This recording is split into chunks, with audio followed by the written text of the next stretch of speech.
vecin, omănos și bun creștin, om pânea lui Dumnezeu care mă ajută la greu. Zi de zi ne întâlnim și de bine ne vorbim, prin o gradă pe la poartă ne ajutăm noi ziua toată. Ca vecinul, nu nici nașul, nu nici finul, nu nici soră, nu nici frate, nu nici neamul de departe.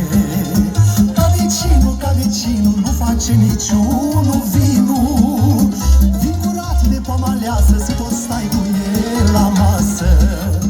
Hai noroc și o mai bună, cu vecinul împreună. Ia să fiu imbricienul, 2, 3 și de luni până sâmbătă, fiecare în treaba sa.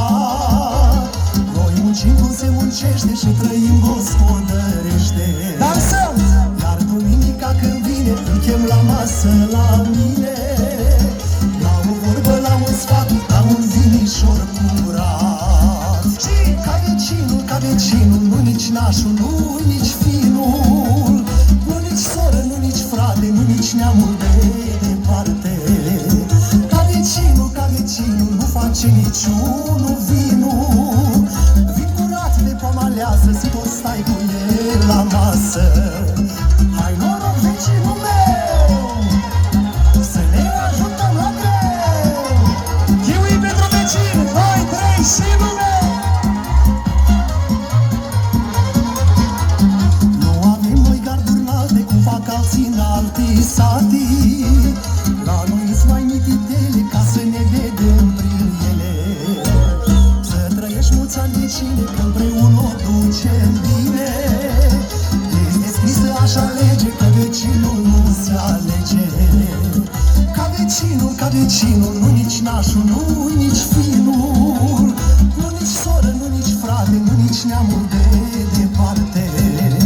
Ca vecinul, nu face niciunul vinul, vin curat de pomă aleasă, să tot stai cu el la masă.